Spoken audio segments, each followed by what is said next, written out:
Hello, welcome to பனி cooks.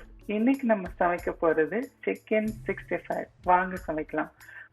முதல்ல chicken சின்ன சின்ன துண்டா வெட்டி வச்சுக்கணும். நான் தொட சதை எடுத்திருக்கேன், ஏன்னா அதான் டீப் ஃப்ரை பண்ணும் போது சாஃப்டா இருக்கும். அதுல 1 டேபிள் ஸ்பூன் தயிர், 1 டேபிள் ஸ்பூன் இஞ்சி பூண்டு பேஸ்ட், 1 டீஸ்பூன் மிளகாய் தூள், 1/2 teaspoon garam masala, 1/2 teaspoon chaat masala, 1 teaspoon cornstarch இல்லைன்னா ரைஸ் ஃப்ளோர் யூஸ் பண்ணிக்கலாம். அப்புறம் தேவையான அளவு உப்பு, 1/4 டீஸ்பூன் கலர் பொடி எல்லாம் சேர்த்து நல்லா கலந்து ஒரு 1/2 மணி நேரம் நல்லா ஊற வச்சிருங்க. 1/2 மணி நேரம், 1 மணி நேரம், இல்லை முதல் நாள் நைட்டே நீங்க கலந்து வச்சிட்டீங்கன்னா நல்லா டேஸ்ட் இறங்கி இருக்கும். இப்போ எண்ணெய் ஒரு மீடியம் ஹீட்ல வச்சு சூடு பண்ணிக்கணும். ரொம்ப சூடா இருக்கக்கூடாது, இல்லைன்னா வெளியில கருவிடும், உள்ள வேகாது. இந்த மாதிரி ஒண்ணா எடுத்து போடணும். ஒண்ணு மேல ஒண்ணு போட்டுடாதீங்க. இப்போ பாருங்க, இந்த எண்ணெய் ரொம்ப சூடா இல்லை. சிக்கன் போட்டு கொஞ்ச நேரம் கழிச்சு தான், ஒரு செகண்ட் 2 செகண்ட் கழிச்சு தான் பபிள்ஸ் வருது. அந்த மாதிரி சூட்ல தான் இருக்கணும், இல்லைன்னா வெளியில கருவிடும், சிக்கன் வெளியில ஓவர் குக் ஆயிடும்.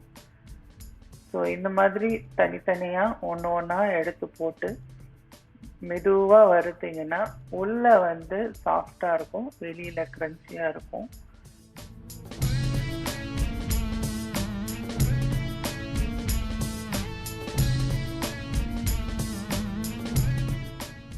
எடுத்த உடனே கிளறிடக்கூடாது. கொஞ்ச நேரம் கழிச்சு அப்படி லைட்டா ஒண்ணா அப்படி பிரிச்சு விடணும். பாருங்க, எதுவுமே ஒன்னோட ஒண்ணு ஒட்டலை, நல்லா வெந்துகிட்டு இருக்கு. ஒரு பாதி குக்கா இருக்கும் போது இந்த மாதிரி பச்சை மிளகாய கீறி போட்டீங்கன்னா அந்த காரம் நல்லா இருக்கும். நீங்க எடுத்து சாப்பிடும் போது பச்சை மிளகாய சாப்பிடவும் நல்லா கிரன்ச்சியா ஒரு வாசம் இருக்கும்.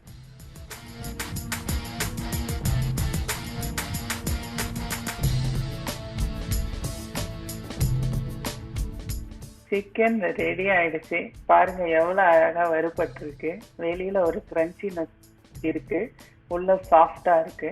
எடுக்கிறதுக்கு முன்னாடி கடைசியா ஒரு கொத்து கருவேப்பிலைய தூவி விட்டு சடசடன்னு வெடிக்க விட்டு நீங்க அப்படியே எடுத்தீங்கன்னா அந்த கிரன்ச்சியான கருவேப்பிலை பச்சை மிளகாவோட சிக்கன் சாப்பிடுறதுக்கு அவ்வளோ நல்லா இருக்கும். நல்ல ஒரு அத்தன்டிக்கான ஒரு ஃப்ளேவர் கிடைக்கும். அண்ட் ஒரு எக்ஸ்ட்ரா ஒரு டேஸ்ட் கிடைக்க நீங்க கடைசியா கொஞ்சம் சாட் மசாலா கூட மேல சிக்கன் மேல தூவி விட்டு சாப்பிடலாம். நல்ல ஒரு டேஸ்ட் கிடைக்கும். அவ்வளோதான், சிம்பிள் சிக்கன் 65 ரெடி. கண்டிப்பா உங்களுக்கு ரொம்ப பிடிச்சிருக்கும். தேங்க்யூ ஃபார் வாட்சிங். மறக்காம லைக் பண்ணுங்க, ஷேர் பண்ணுங்க, சப்ஸ்கிரைப் பண்ணுங்க. Happy cooking.